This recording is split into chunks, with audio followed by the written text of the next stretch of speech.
perbedaan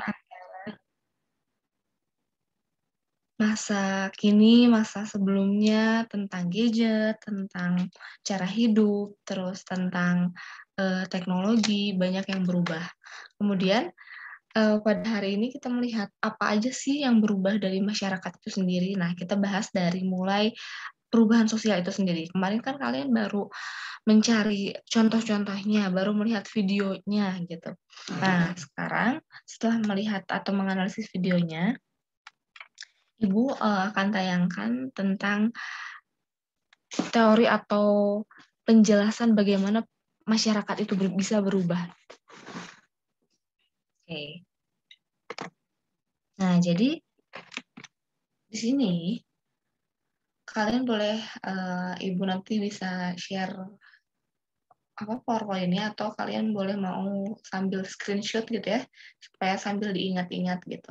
Nah, di sini perubahan sosial itu merupakan perubahan yang terjadi di masyarakat meliputi perubahan norma, perubahan nilai, interaksi sosial, pola perilaku, organisasi sosial, lembaga kemasyarakatan, lapisan-lapisan masyarakat, serta susunan kekuasaan dan wewenang. Jadi kemarin sempat dibahas, yang berubah itu teknologinya, yang berubah itu cara hidupnya, yang berubah itu penemuan-penemuan baru, Bu, gitu kan. Nah, betul, di dalamnya itu tercakup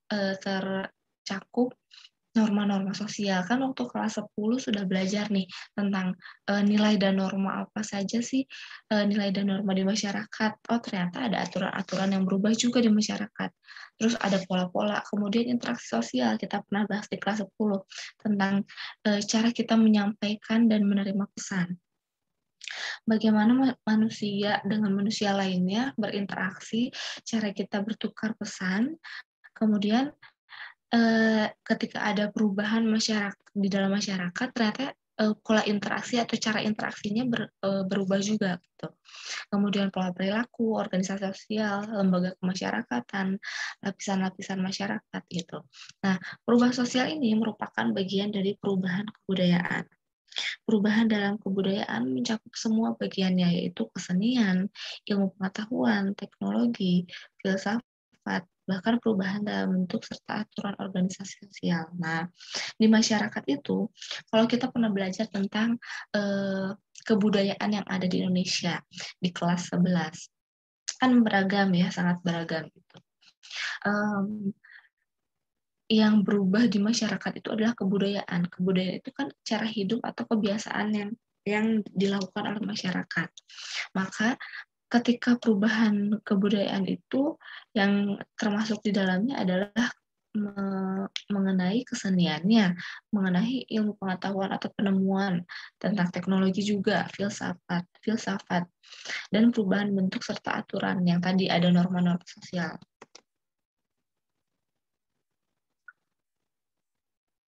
Nah, selanjutnya, perubahan sosial melekat pada masyarakat dengan kebudayaannya karena alasan-alasan yang sebagai berikut ini ada 3 poin.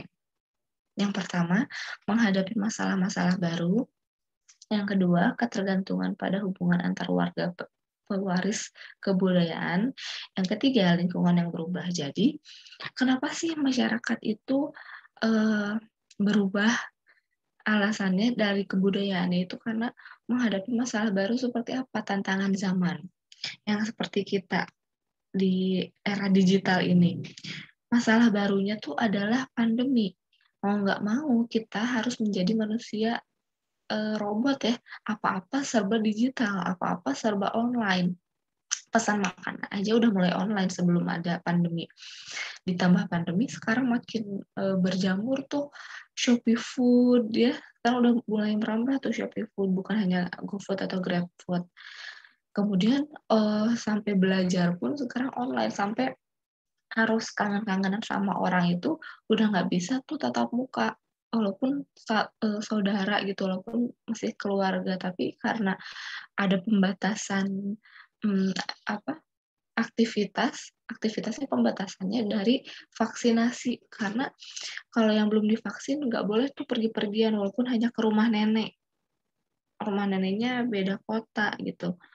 Tapi ternyata sekarang eh, ikatan kekeluargaan itu juga dipengaruhi atau dibatasi loh sama pemerintah karena kita belum vaksin gitu.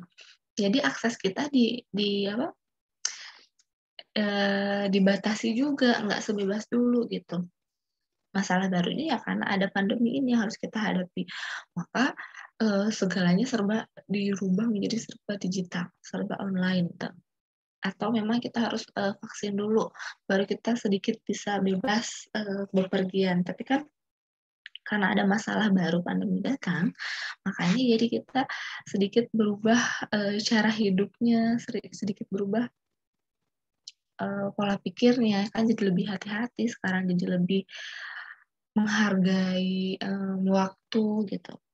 Nah, kemudian yang kedua, ketergantungan pada hubungan antar warga pewaris kebudayaan. Setiap manusia atau setiap peradaban, setiap masanya pasti menurunkan cara hidup, menurunkan kebiasaan, menurunkan kebudayaan.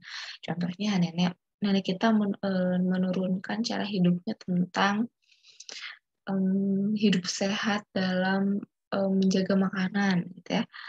Dulu tuh yang herbal tuh sering digunakan tentang pengobatan herbal dari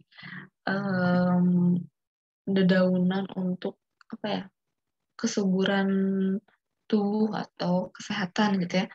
Tapi di zamannya ibu kita misalnya sudah mulai tidak terlalu sering menggunakan minuman herbal, tapi lebih ke teknologi olahraga yang mulai makin banyak penemuan baru gitu untuk menyehatkan tubuh. Nah, di era kalian ternyata makin menurun nih untuk meningkatkan kesehatan tubuh karena lebih banyak aktivitasnya di dalam ruangan, kemudian sekolah pun sekarang di dalam ruangan terus, di depan layar terus, kemudian main di luar pun sekarang udah jarang karena lebih baik nonton drama Korea atau main game online gitu ya. Ternyata di era kalian tuh menurunkan kebudayaan itu ternyata serba digital juga. Kalian serba maju gitu, menemukan cara hidup banyak nih referensi-referensi dari internet tentang olahraga di rumah gitu, karena sekarang di luar bahaya gitu ya. Nah, jadi lebih makin turun-temurun peradabannya makin berbeda juga cara hidup atau pola pikir atau kebudayaan yang kalian wariskan ke bawahnya gitu. Nah, kemudian lingkungan yang berubah juga. Nah, kecenderungan masyarakat untuk berubah sangat dipengaruhi oleh faktor-faktor berikut. Ini ada banyak ya, tapi kebacakan ya, satu-satu kita bahas. Kecenderungan masyarakat untuk berubah sangat dipengaruhi oleh faktor-faktor yang pertama, rasa tidak puas terhadap keadaan dan situasi yang ada. Kemarin sempat dibahas nih, selewat-selewat. Kenapa masyarakat bisa atau melakukan perubahan ya? Karena masyarakat itu ternyata atau manusia secara individu dalam masyarakat tuh ternyata mereka ada rasa tidak puas untuk memenuhi kebutuhan hidupnya. Misalnya, kalau dulu itu panen dalam 1 tahun bisa 1 kali, tapi ternyata sekarang sawah itu dalam 1 tahun bisa panen 2-3 kali gitu. Jadi hitungannya per bulan, bukan hanya setahun sekali. Kenapa bisa? Karena penjualan beras itu semakin meningkat, ingin meningkatkan penjualan, ingin meningkatkan kebutuhan juga. Maka membuatlah inovasi perubahan-perubahan itu dengan pupuk kimia. Dulu hanya pupuk herbal, menggunakan pupuk alami, maksudnya pupuk kandang gitu. Tapi sekarang melakukan inovasi-inovasi untuk lebih meningkatkan produk atau hasil bumi dari sawah itu ditingkatkan lagi supaya lebih 2 kali lipat atau 3 kali lipat dari hasil sebelumnya. Atau misalnya jadi menggunakan traktor, dulu kan masih pakai kerbau, kenapa sekarang pakai traktor? Karena hasilnya tanahnya lebih cepat gembur, dalam 1 minggu itu, kalau menggunakan traktor itu lebih hemat tenaga gitu, tidak usah dalam 1 minggu itu, berapa hektar tanah gitu ya, kalau menggunakan kerbau, tapi dalam 1 minggu, 2 kali lipat luas hektar tanah tuh sudah bisa apa, tergali gitu ya, terbajak gitu. Nah, maka ketidakpuasan dari, penemuan atau cara hidup masyarakat sebelumnya, pasti akan terus membuat mereka tuh, berubah atau terpecut menemukan inovasi-inovasi baru atau menemukan cara hidup baru gitu.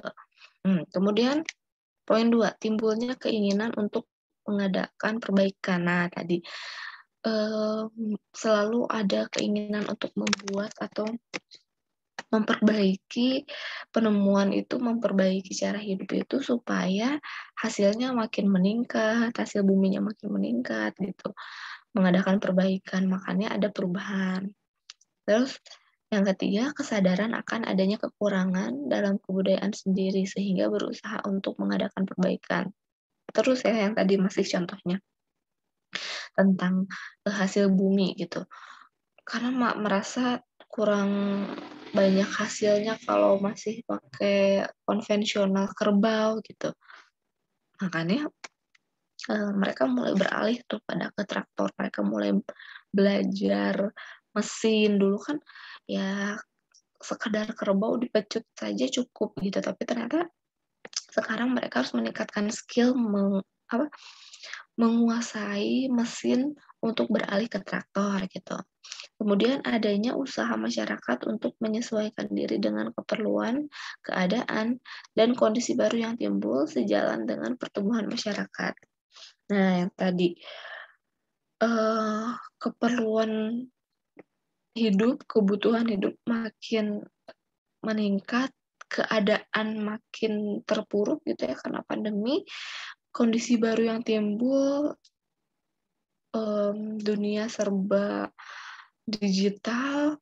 Oh, ternyata sekarang harus beralih menggunakan mesin, harus beralih ke industri, bukan hanya tenaga manusia, ternyata tenaga manusia sekarang kurang efektif gitu kan. Nah, mereka timbullah, pertumbuhan masyarakat yang sejalan dengan keadaan yang sedang mereka hadapi gitu. Kemudian, banyaknya kesulitan yang dihadapi yang memungkinkan manusia berusaha untuk mengatasinya. Tadi kesulitan-kesulitan keadaan yang membuat mereka terdesak gitu ya. Kemudian, tingkat kebutuhan masyarakat yang semakin kompleks dan adanya keinginan untuk meningkatkan taraf hidup. Tadi meningkatkan hasil bumi, meningkatkan pendapatan gitu. Kemudian, sikap terbuka dari masyarakat terhadap hal-hal baru, baik yang datang dari dalam maupun dari luar masyarakat. Nah, ini yang terpenting. Kalau misalnya kita masih sikapnya tertutup, kayak kemarin sempat dicontohkan masyarakat pinggiran, Bu, ada masyarakat Baduy, masyarakat Kampung Naga, itu kan masih close minded ya, tertutup pikirannya, belum open minded, belum terbuka sikapnya terhadap perubahan zaman, terhadap modernisasi, terhadap globalisasi. Mereka tuh kan jadi menutup kebudayaan baru yang datang, menutup teknologi baru yang datang. Nah, itu kan sulit ya kalau gitu, kalau berubahnya. Tapi ketika mereka terbuka dengan, oh ternyata sekarang udah pakai mesin nih segalanya, biar lebih efektif kerjanya. Maka ketika mereka terbuka terhadap hal-hal baru, baik dari dalam masyarakat itu maupun dari luar masyarakat, misalnya dari eh, budaya barat gitu, atau datang dari masyarakat mereka sendiri, itu akan mempermudah mereka untuk berubah atau adanya perubahan masyarakat. Nah, kemudian yang terakhir, sistem pendidikan yang memberikan nilai-nilai tertentu bagi manusia untuk meraih masa depan yang lebih baik. Nah, ini kalau masyarakat sadar tentang perubahan sosial itu bukan untuk menggeser kebudayaan asli dari masyarakat daerah tersebut kok, tapi datangnya kebudayaan baru datangnya modernisasi itu untuk membuat masa depan itu lebih cerah, untuk membuat hidup mereka tuh lebih mudah gitu. Dengan catatan tidak terlena dengan teknologi atau kebudayaan baru yang datang, tapi mereka menggunakannya dengan bijak gitu. Maka tentu akan menunjang mereka meraih masa depan yang lebih baik.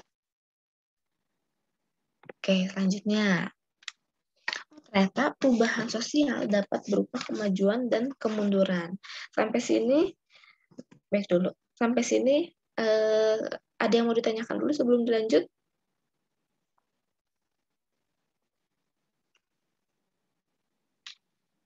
Halo?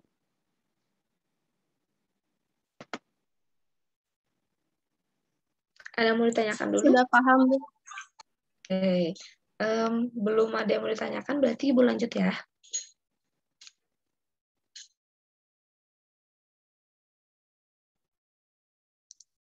Oke, Ibu lanjut dulu, kalau gitu.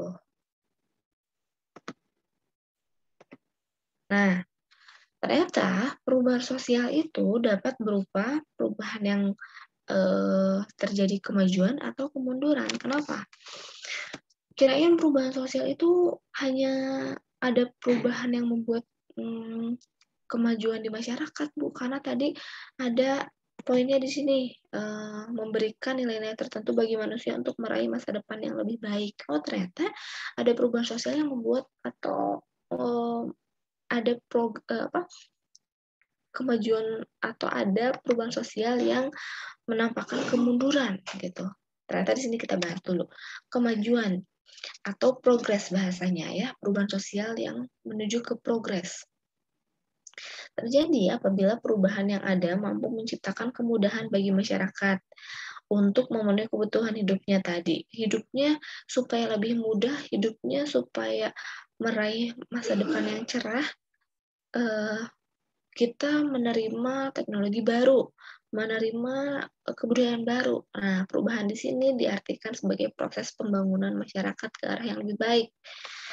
Tadi menerima datangnya mesin traktor, menerima pupuk kimia, menerima datangnya pabrik-pabrik segala hal dengan mesin gitu ya, bukan hanya di sawah tapi di pabrik-pabrik yang sekarang sudah geser nih menggunakan teknologi mesin, bukan lagi tenaga manusia karena lebih efektif kerjanya gitu ya, lebih mudah, lebih ringan.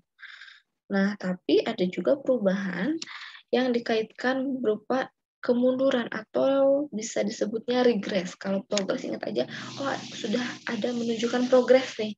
Tapi kebalikan dari progres adalah regres atau kemunduran apabila perubahan yang terjadi dalam masyarakat pada aspek tertentu membawa pengaruh yang kurang menguntungkan. Contohnya, ternyata datangnya internet atau datangnya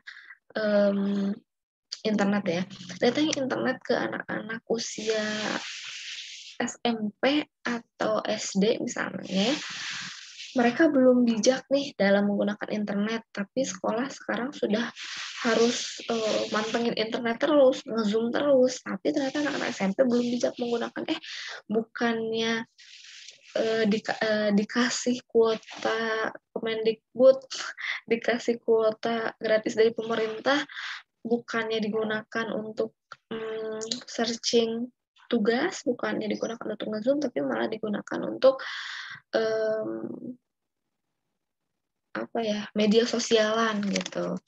Atau misalnya internetnya, mereka bisa mengakses internet dengan bebas. Kalau dulu dibatasi, nggak boleh sering-sering main internet, nggak boleh sering-sering buka YouTube, karena fokusnya mengerjakan tugas. Tapi sekarang kan kerjaan tugasnya di online, Bu. Kerjaan tugasnya di handphone, Bu. Oh, jadi mereka bebas nih main internet, main HP.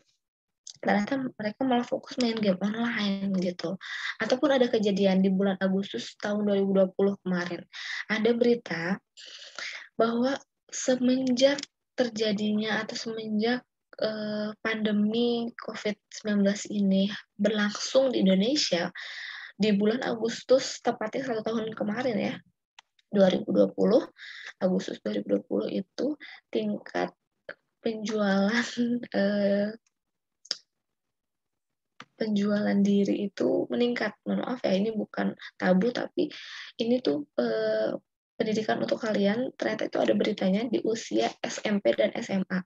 Kenapa tingkat penjualan diri di kalangan pelajar itu meningkat? Oh, ternyata kemarin setelah diteliti bahwa ketika anak-anak usia pelajar bisa mengakses internet dengan bebas, waktunya panjang, tidak ada kegiatan di luar, kemudian himpitan ekonomi semakin mendesak. Nah, anak-anak usia SMA, usia SMP tuh mulai mengenal aplikasi dating. Aplikasi, kalian tahu aplikasi Tinder, micet, kemudian yang seperti itu, mungkin kalian pernah dengar. Di beritanya ini, bahwa anak-anak usia pelajar, mereka mulai mengenal aplikasi tersebut dan mulai, apa ya bahasanya, kalau bahasa ininya, mereka mulai menjual diri, dengan arti bukan dengan artian mereka menjadi PSK gitu ya, tapi mereka tuh tidak berhubungan langsung, namun mereka seolah-olah, maaf ya, ini menjual dirinya di online, secara online. Jadi mereka cukup memfotokan tubuh mereka yang tidak menggunakan busana. Nah, kemudian mereka menjual diri secara online tuh di situ. Jadi tidak usah dengan mereka menyerahkan dirinya secara pertemuan langsung gitu. Ternyata mereka mengirim foto tanpa busana pun mereka sudah dapat imbalan gitu di aplikasi-aplikasi dating. Nah, ternyata mereka tuh menguntungkan nih, dapat uang iya, akses internet bebas, kemudian kepikiran deh untuk nambah-nambah pendapatan. Tapi ini bukan untuk dicontoh oleh kalian ya. Ibu mengatakan ini adalah memang berita yang memang terjadi. Jadi kalian supaya berpikir kritis dan menganalisis. Berita yang memang terjadi di Kota Bandung itu meningkat sangat tinggi di bulan Agustus 2020 kemarin tepatnya, karena ini sangat dekat dengan kita gitu ya, di Kota Bandung. Itu terjadi di kalangan pelajar gitu. Maka ketika kita tidak bijak dalam menggunakan teknologi atau menggunakan penemuan baru, pasti akan terjadi hal-hal yang kemunduran atau hal-hal yang malah membuat dampak negatif untuk masyarakatnya gitu. Atau ada penemuan baru, misalnya perubahan yang menunjukkan kemunduran juga, misalnya ternyata ketika datangnya internet yang mendekatkan yang jauh tapi ternyata menjauhkan yang dekat juga. Sadar nggak sih kalian kalau misalnya lagi ngumpul sama teman-teman atau sama keluarga, kok pada asik main HP sendiri, semuanya pada nunduk mainin HP. Dulu sih iya bisa kemarin-kemarin sih iya merasa bisa kumpul sama saudara yang jauh tuh lewat video call, tapi pas kumpul sama keluarga kecil di dalam rumah ternyata kok aku merasa makin jauh ya, pada main HP sendiri, semuanya pada sibuk nunduk gitu kan. Ternyata itu menunjukkan ketika tidak bijak dalam menggunakannya malah merasa ada gap, malah merasa ada kerugian dari perubahan itu sendiri. Nah, kemudian selain dari perubahan-perubahan ini, ternyata perubahan sosial itu ada beberapa teori, tapi nggak usah bingung kalian tentang banyak teorinya tentang perubahan sosial. Ini hanya sebatas menjelaskan atau memaparkan bagaimana perubahan itu terjadi atau mengkelas-kelaskan. Ini perubahan apa sih? Ini perubahan apa? Ini kalau ada yang bingung boleh langsung ditanyakan dulu ya di tengah-tengah. Takutnya nanti kalian keburu lupa. Yang pertama ada perubahan sosial teori siklus.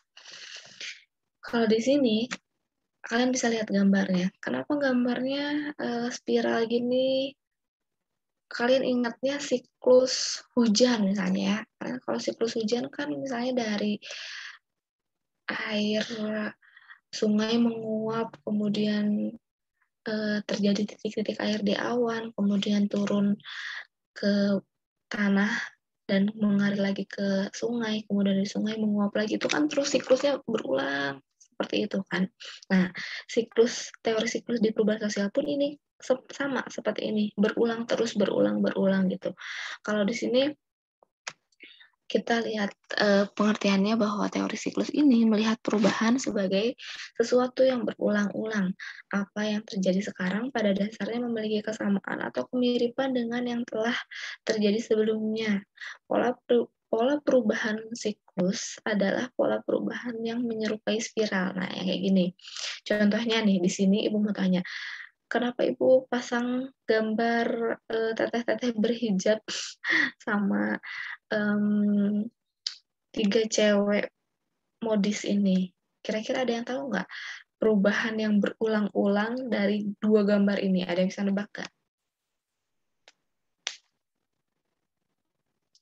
Oke, bisa kasih ini pendapat? Sebelum Ibu lanjutkan dulu, ingin tahu dari foto perempuan berhijab dan 3 perempuan modis ini, apa yang kalian temukan perubahan siklus yang berulang-ulang? Ada yang bisa tebak? Kalau dulu kayak gini fashionnya, kalau sekarang kayak gini, ada yang bisa tebak nggak?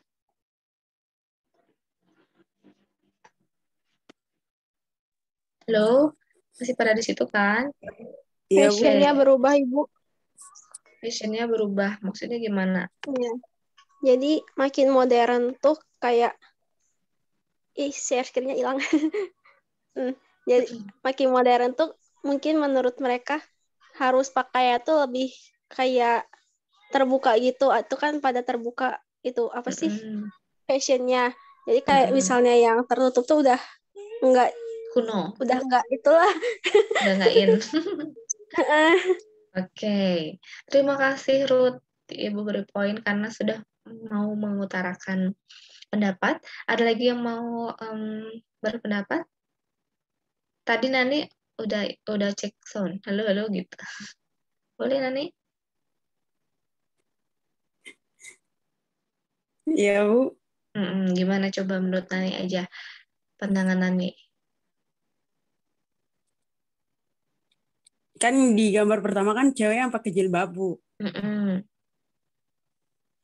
Nah, jadi terus yang sampingnya itu kan nggak pakai, mereka tuh kayak apa? Ikutin perubahan zaman gitu. Jadi awalnya misalnya pakai jilbab terus kayak perubahan zaman jadi kayak ikut-ikutan gitu. Oke, Sama terima masa kasih. sekarang gitu. Sip. Ibu sekarang tanya deh ke Nabila. Yang sekarang lagi musim, tren apa sih di fashion yang kalian lihat? Tren fashion zaman sekarang kan Nabila tuh terlihat fashionable banget gitu ya, stylish banget gitu.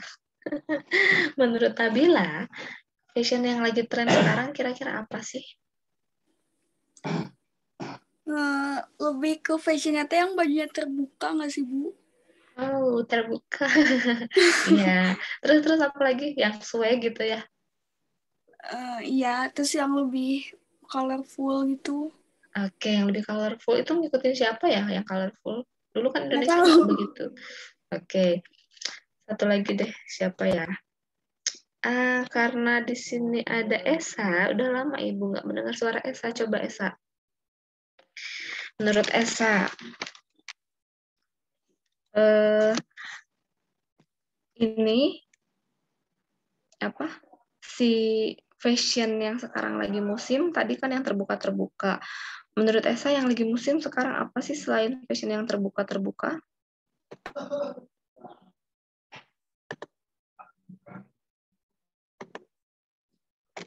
Halo Esa.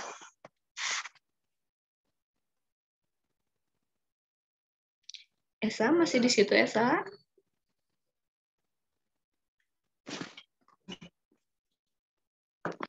Bisa connect nggak mic-nya?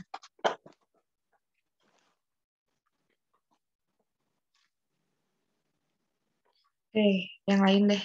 Selain Esa. Shopee Haul, Bu. Shopee Haul. Coba jelasin. Ruth, Shopee Haul itu gimana? Ruth aja lagi berpendapat apa. Shopee Haul itu gimana menurut Ruth? Biar teman-temannya tahu Shopee Haul itu apa sih?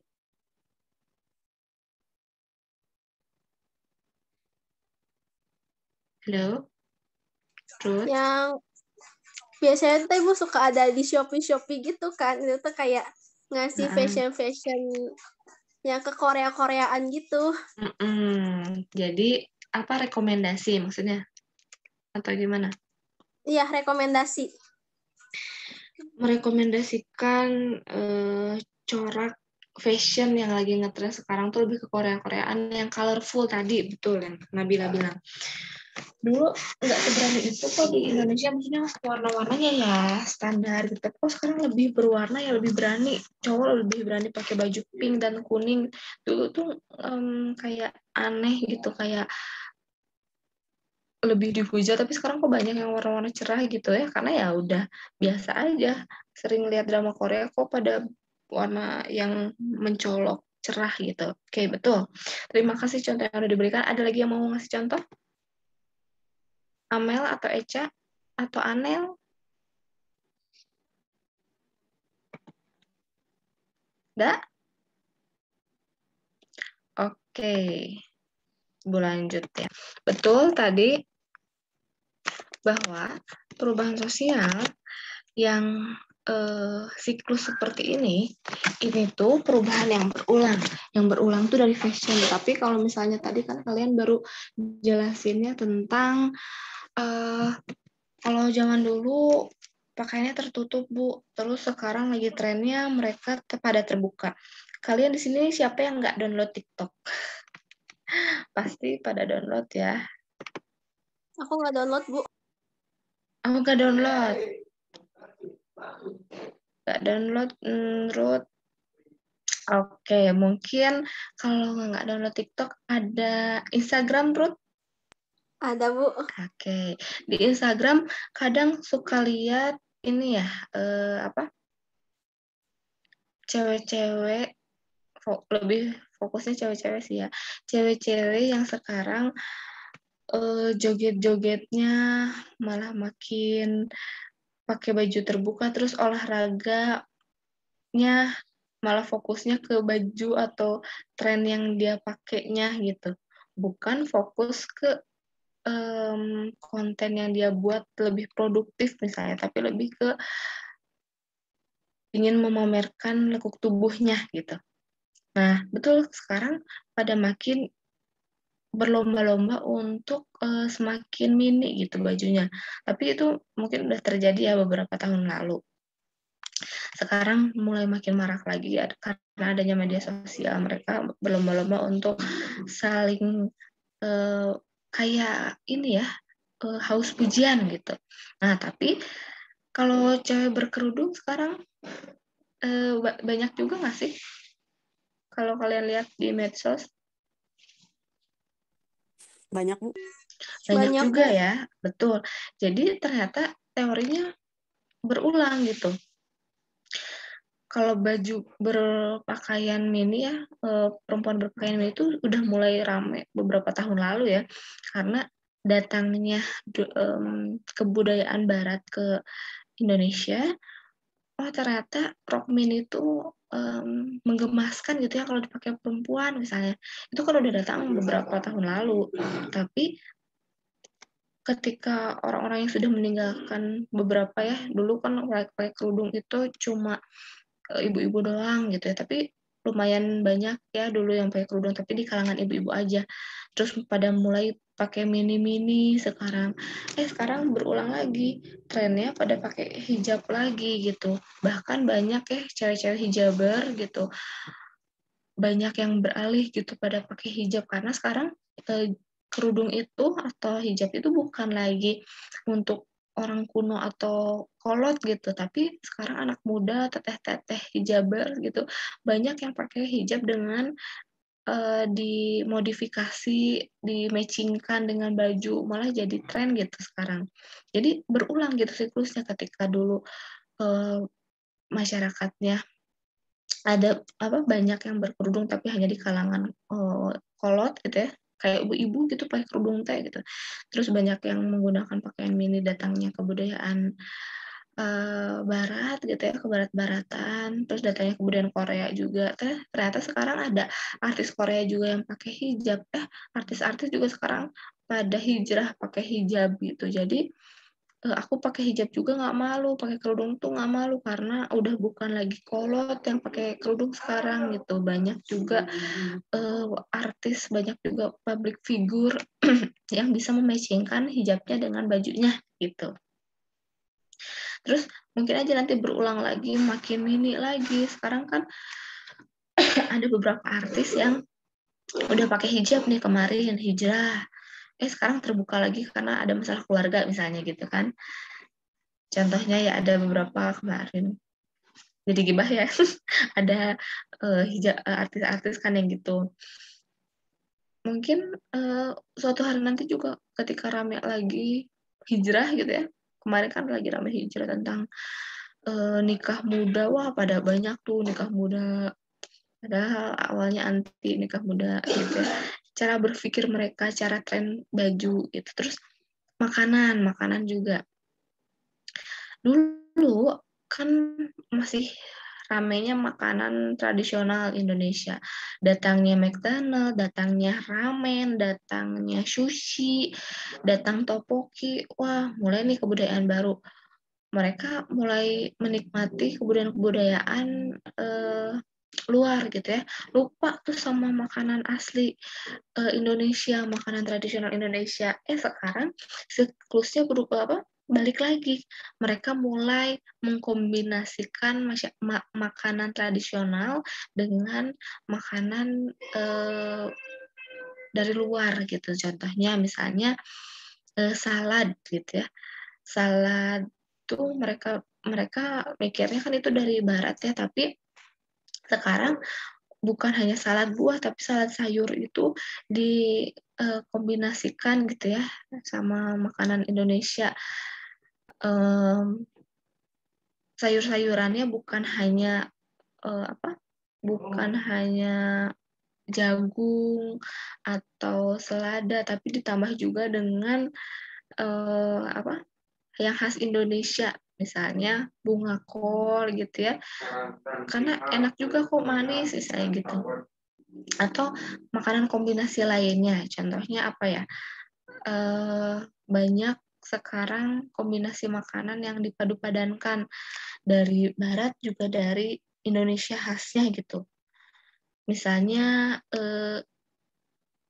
apa tuh yang namanya makanan nasi yang dibungkus nori itu kalau di Korea tuh nasi kepal tuh gimbap ya, bukan gimbap, onigiri. Nah, onigiri yang segitiga. Kalian sering lihat di Indomaret? Onigiri mah Jepang, Bu. Oh, Jepang. Ya, yang pokoknya yang nasi yang dibungkus namanya rumput laut. Nah, itu kan dulu isinya hanya daging cincang atau apa gitu, tapi sekarang udah banyak varian rasanya, isi rendang. Kalian pernah lihat? Pernah, ini di Indomaret ada tuh. Itu kan dari Jepang atau dari Korea gitu, tapi isiannya khas Indonesia banget, rendang gitu. Nah, itu kan berarti mengkombinasikan, ternyata di-up lagi nih, kembali lagi makanan tradisional dulu, tapi akulturasikan gitu ya. Nah, pasti akan terus berulang gitu siklusnya. Karena mereka ketika ada perubahan, pasti menemukan kejenuhan atau menemukan titik ingin cari yang baru lagi, ingin inovasi, ingin kembali dulu yang dulu-dulu lagi. Dulu kan kalian udah nggak nemu tuh misalnya jajanan gulali gitu yang kayak gitu-gitu kan, atau permen gula merah yang ada kacangnya gitu, atau aromanis. Nah, sekarang di mall malah ada jajan jajanan pasar masa kecil, ada yang kayak gitu kan. Makanan-makanan yang zaman dulu itu kan pasti siklusnya terus berulang gitu. Pasti mereka rindu lagi hal yang sudah dilewati dulu gitu. Di-up lagi sekarang kayak gitu. Lanjut. Selain teori siklus yang berulang, ada teori linear yang kayak gini nih gambarnya. Garis terus menuju ke tingkat yang lebih tinggi. Kenapa garisnya terus lurus menuju tingkat yang lebih tinggi, menuju kemajuan? Karena ini tuh tidak akan kembali atau tidak akan berulang ke fase sebelumnya. Tidak seperti siklus. Jadi kalau kayak gini, contohnya ini benar ya contohnya real. Kalau yang tadi modern, tradisional, primitif kurang sesuai. Kalau ini mah sesuai. Dulu masyarakat itu sangat primitif, berburu, kemudian berpindah, berladang gitu ya. Terus masuk ke masyarakat tradisional, mereka sudah menetap, sudah punya rumah sendiri, tidak berpindah-pindah rumahnya, tidak berburu lagi, tapi mereka mulai bercocok tanam, mulai stay di tempatnya, mulai mencari pekerjaan. Kemudian meningkat lagi ke masyarakat modern. Mereka sudah mulai mengenal globalisasi, hubungannya sudah dunia antar dunia gitu, antar negara, sudah dunia gitu antar negara. Terus mereka cara hidupnya sudah serba pakai teknologi gitu. Nah, ini terus menunjukkan kemajuan gitu ya. Maka teori linear ini, penganut teori ini percaya bahwa perubahan dapat diarahkan ke titik tujuan tertentu. Nah, seperti perubahan dari masyarakat tradisional ke masyarakat modern yang kompleks. Teori ini dikenal sebagai teori perkembangan atau linear. Teori perkembangan dibagi menjadi dua, yaitu teori evolusi dan teori revolusi. Ada yang tahu evolusi dan revolusi itu apa?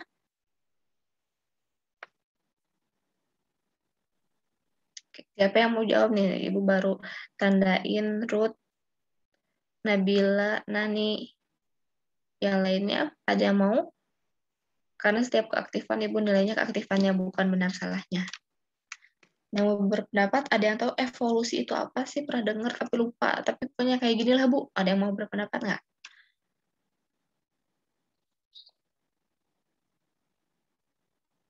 Nggak ada? Oke. Ibu contohin dulu ya, belum masuk ke evolusi dan revolusi. Ketika teori linear, Aku tahu. siapa? Boleh siapa?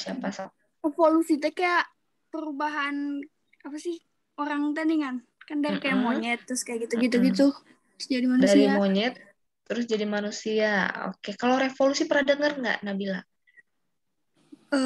Perubahan zaman nggak tahu nih. Perubahan zaman sama. Betul, contohnya evolusi itu ini Bu, dari monyet, berarti kita bangsa monyet dulunya. Kamu mengamini itu nggak? Meyakini bahwa kita dari monyet nggak, Nabila? Iya Bu, apa? Nabila yakin nggak atau mengiyakan kalau kita dulunya dari monyet? Iya mungkin nggak tahu. Iya mungkin. Aduh. Ya, itu memang teori Darwin yang berpendapat bahwa dulu kita dari monyet, tapi bukan fokus dari spesies monyetnya ya.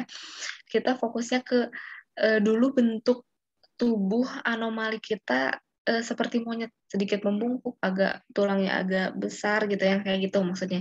Terus kenapa evolusi bentuknya sekarang makin jadi manusia yang makin kecil gitu, bentuk tulangnya makin tegak gitu ya.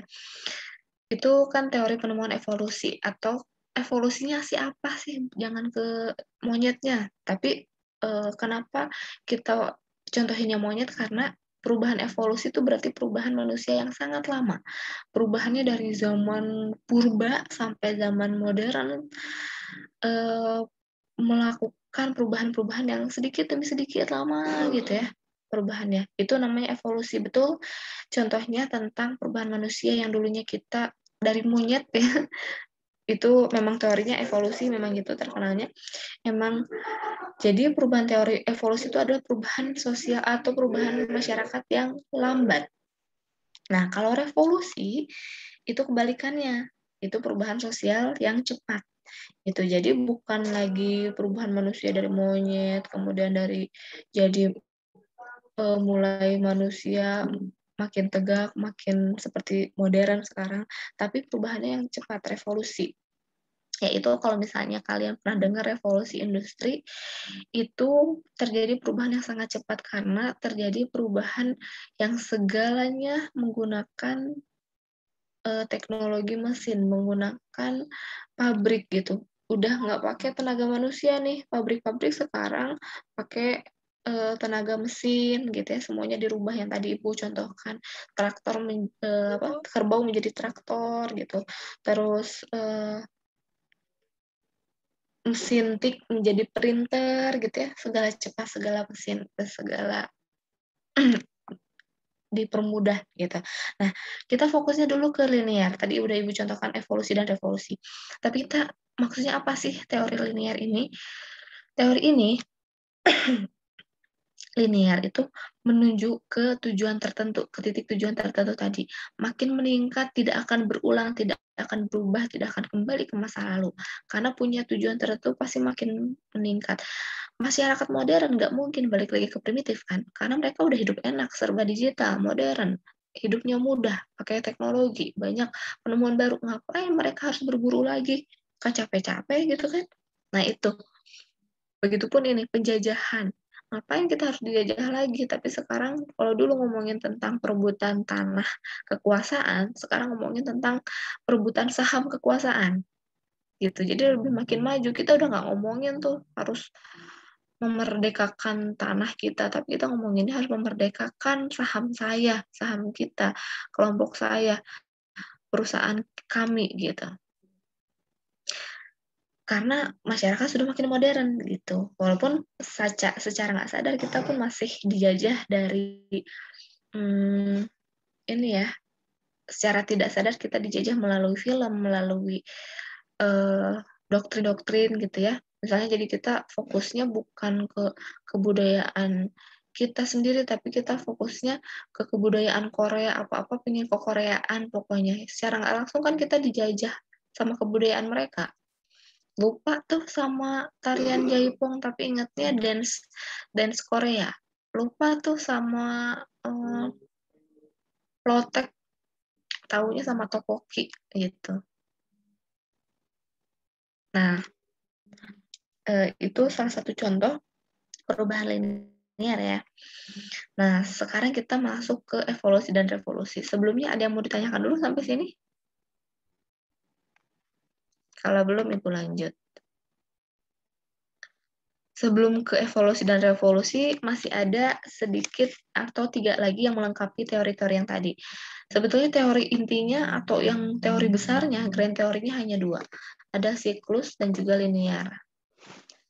Nah, kemudian ada 3 teori modern mengenai perubahan sosial. Yang pertama, teori modernisasi. Kalian bisa lihat di sini. Perubahan negara-negara terbelakang akan mengikuti jalan yang sama dengan negara industri di barat. Cara tersebut adalah melalui proses modernisasi sehingga negara-negara terbelakang menjadi negara berkembang. Jadi, ketika ada teori modernisasi ini, mereka lebih cenderung ke barat-baratan gitu ya. Mengikuti jalan yang sama dengan negara industri barat ya, tidak dapat dipungkiri memang penemuan-penemuan baru, teknologi yang ditemukan oleh negara barat itu memang lebih maju, lebih visioner gitu yang dibutuhkan tuh. Kemudian ada teori ketergantungan. Nah ini Indonesia banget. Melihat bahwa ada ketergantungan secara ekonomi antara negara-negara dunia ketiga dan negara-negara industri. Negara-negara dunia ketiga membutuhkan pinjaman dan investasi dari negara-negara industri. Ketika negara industri berkembang, negara dunia ketiga semakin terbelakang dengan proses kolonialisasi dan neokolonialisasi. Jadi di sini negara dunia ketiga itu adalah negara berkembang. Contohnya Indonesia salah satunya. Kenapa? Karena Indonesia masih berkembang, bukan negara maju ya yang masih terus melakukan perkembangan, tapi kemajuannya belum terlalu progres gitu. Nah, ini kenapa Ibu bilang Indonesia banget, karena ini Indonesia tuh bermasalahnya dengan hutang luar negeri ya, karena di sini ketergantungan secara ekonomi. Negara ketiganya itu meminjam atau orang berinvestasi ke kita gitu ya, kayak investasi perusahaan-perusahaan asing tuh banyak ya. Ada Freeport, kalau Nani pasti tahu. Terus banyak rumah makan asing ya, McDonald, KFC, berjamuran di mana-mana, Marugame Udon, banyak gitu ya. Sensei Ramen misalnya. Apalagi? Sushi Bu dari Jepang. Sushi, ya, betul. Sushi teh, terus apalagi ya? Banyak kah ternyata makanan-makanan dari luar negeri masuk ke kita dan diterima dengan baik-baik, tidak salah. Cuman ketika kita sudah makin menurun pemasukannya dari menjual hal-hal yang lokal, ternyata kita tidak bisa bersaing dengan apa yang kita miliki gitu. Nah, makanya kita sering terus aja punya hutang luar negeri. Mereka berinvestasi ke kita buka secara lebar-lebar tanpa persyaratan apapun, tanpa apa?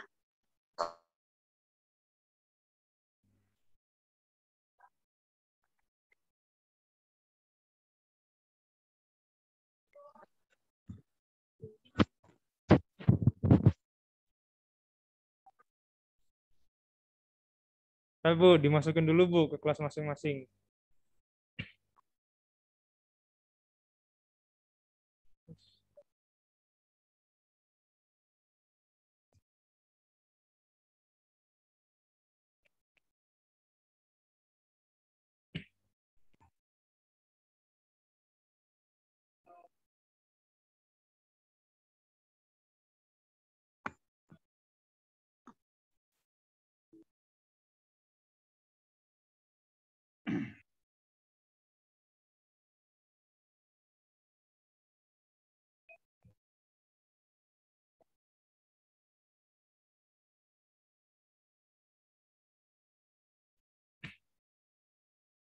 Inti.